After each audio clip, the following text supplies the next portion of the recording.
bohong. Aku hanya memikirkan satu peraturan penting. Kenapa kau lakukan hari ini kalau kau bisa melakukannya besok? Hahaha. Few moments later.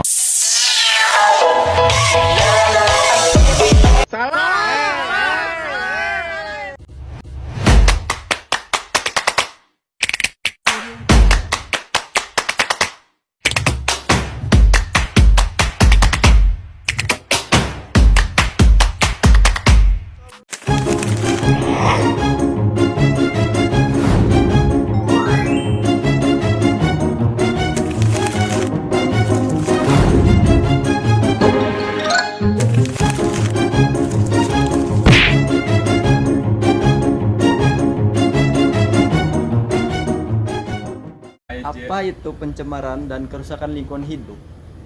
Pencemaran lingkungan hidup itu adalah masuknya atau dimasukkannya makhluk hidup, zat, energi, atau komponen lain ke dalam lingkungan hidup oleh aktivitas manusia sehingga melampaui baku mutu yang telah ditetapkan. Sedangkan kerusakan lingkungan hidup adalah perubahan langsung maupun tidak langsung terhadap sifat fisik, kimia, atau hayati lingkungan yang menyebabkan fungsi lingkungan terganggu. Contohnya itu pencemaran udara. Pencemaran udara terhadap karena asap limbah itu bisa menyebabkan kerusakannya lingkungan hidup. Ada juga pencemaran air karena limbah. Pencemaran air karena limbah juga bisa merusakkan pencemaran lingkungan atau kerusakan lingkungan.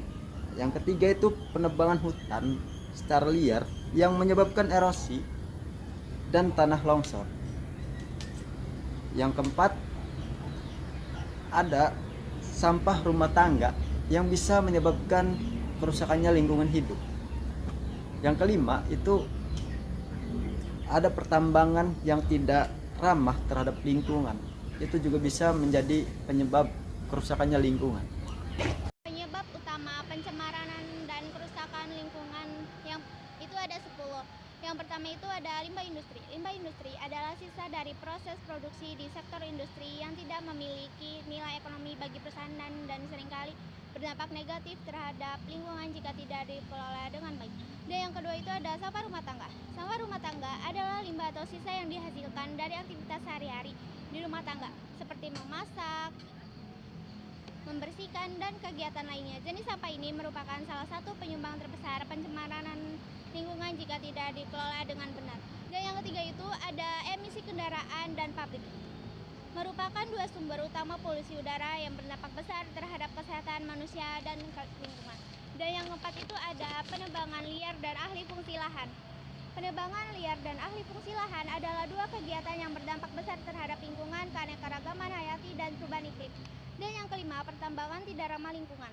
Pertambangan tidak ramah lingkungan adalah aktivitas penambangan yang dilakukan tanpa memperhatikan kelestarian alam, kesehatan manusia, dan berkelanjutan ekosistem. Dan yang keenam, perubahan iklim global.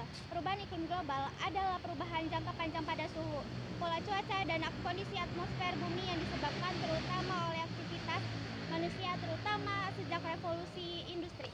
Dan yang ketujuh, pengelolaan limbah yang buruk. Pengelolaan limbah yang buruk adalah praktik pengelolaan sampah atau limbah yang tidak memenuhi standar kesehatan, keselamatan, dan lingkungan. Dan yang kedelapan itu ada penggunaan pestisida dan pupuk kimia secara berlebihan. Penggunaan pestisida dan pupuk kimia secara berlebihan adalah praktik pertanian yang sering dilakukan untuk meningkatkan hasil panen, tetapi jika tidak dikontrol dapat menimbulkan dampak negatif bagi lingkungan, kesehatan manusia, dan kesuburan tanah. Dan yang kesembilan itu ada kegiatan pelayaran dan pembuangan limbah ke laut. Adalah merupakan salah satu sumber pencemaran laut yang sering diabaikan, namun dampaknya sangat merusak ekosistem laut dan kehidupan manusia yang bergantung pada laut. Dan yang terakhir itu ada pembuangan limbah bahan berbahaya dan beracun. Pembuangan limbah bahan berbahaya dan beracun adalah secara sembarangan adalah salah satu bentuk pencemaran lingkungan yang paling berbahaya. B3 berasal dari sebagai sektor seperti industri, rumah sakit, laboratorium pertambangan, dan pertanian. Prinsip-prinsip pencegahan. Yang pertama, prinsip kehati-hatian.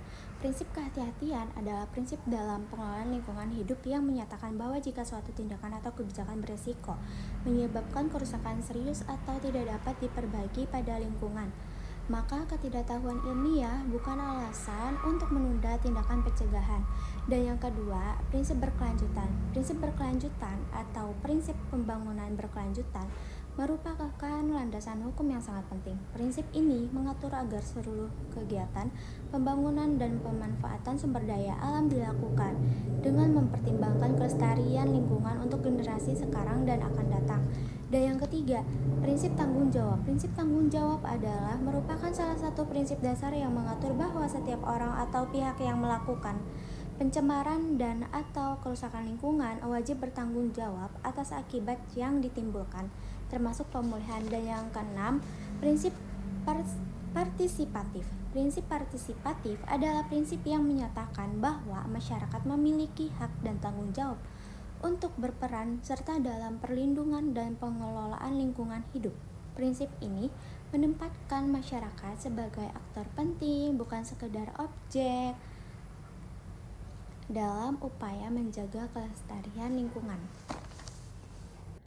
5. Prinsip pencegahan diri adalah upaya yang dilakukan untuk mencegah bahaya atau risiko yang dapat menimpa diri sendiri. 6.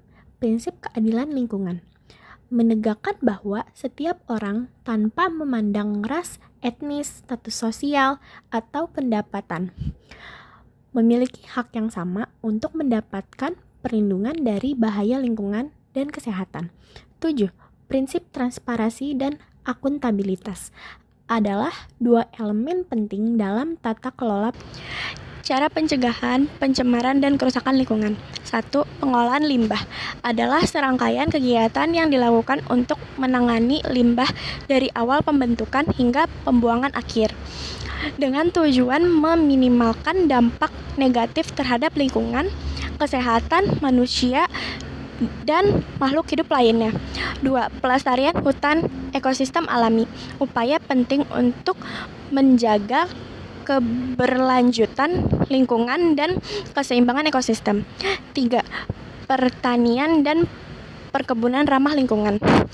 Pendekatan pertanian yang bertujuan untuk meningkatkan produktivitas sambil menjaga keberlanjutan lingkungan. 4. Pengendalian emisi dan populasi udara adalah upaya untuk mengurangi dan mencegah pencemaran udara yang disebabkan oleh berbagai sumber seperti emisi kendaraan bermotor, industri, dan kegiatan lainnya. 5. Tata ruang berkelanjutan adalah pendekatan perencanaan dan pengelolaan ruang mempertimbangkan keseimbangan antar kebutuhan lingkungan, ekonomi, dan sosial, serta menjamin keberlanjutan untuk generasi mendatang. 6. Pengelolaan sumber data air adalah upaya menyeluruh untuk merencanakan, melaksanakan, memantau, dan mengevaluasi kegiatan konservasi pendaya gunaan serta pengendalian daya rusak air. 7. Edukasi dan kampanye kesadaran lingkungan. Upaya penting untuk meningkatkan pemahaman dan tindakan masyarakat dalam menjaga lingkungan. 8. Penerapan teknologi ramah lingkungan melibatkan penggunaan teknologi yang mengurangi dampak negatif terhadap lingkungan dan mendorong keberlanjutan. 9. Penegakan hukum dan pengawasan lingkungan merupakan dua aspek penting dalam upaya perlindungan dan pengelolaan lingkungan hidup. 10. Pemberdayaan komunitas lokal adalah proses meningkatkan kapasitas, kemampuan, dan keterampilan masyarakat di suatu wilayah agar mampu mengelola dan memanfaatkan sumber daya yang ada secara optimal.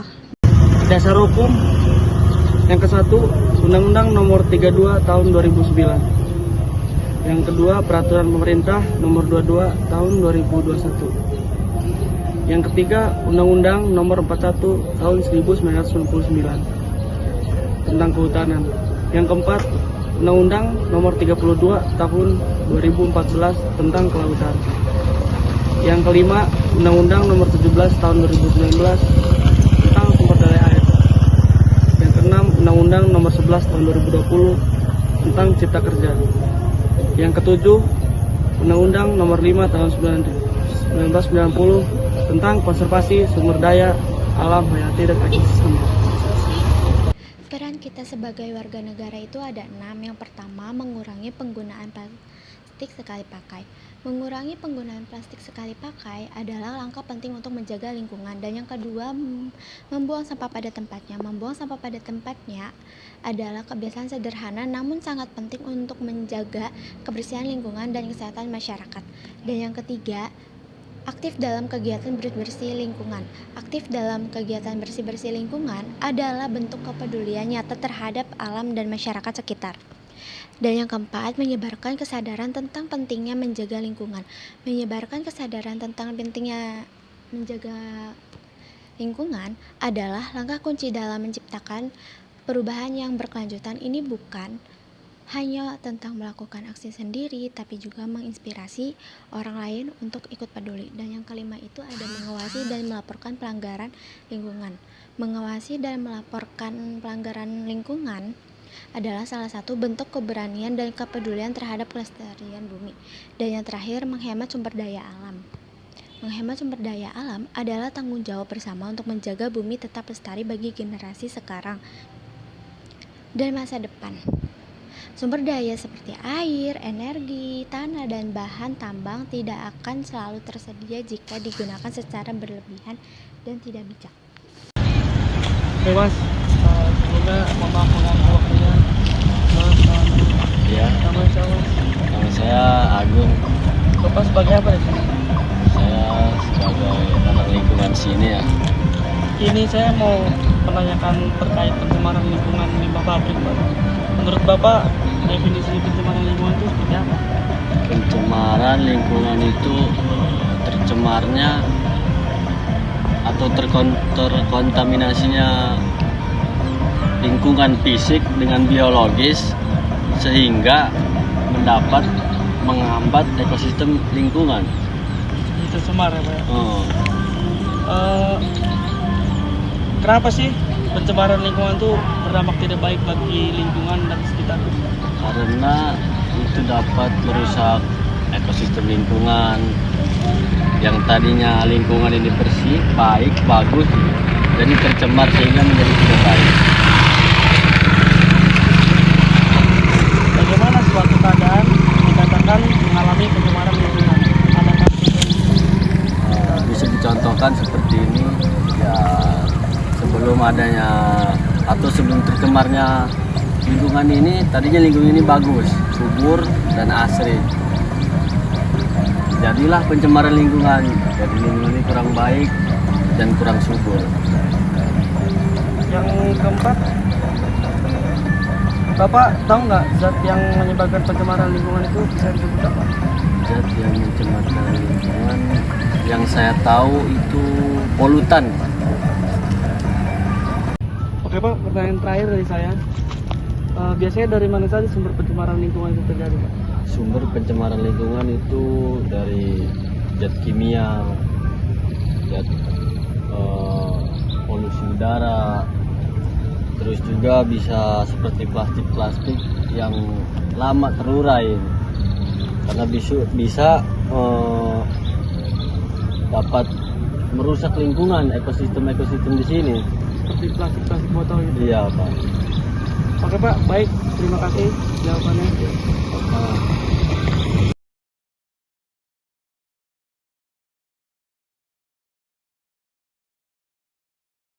Sekian presentasi dari kelompok kami. Jika ada kesalahan mohon dibicarakan baik-baik, bukan malah pergi mencari yang lebih baik.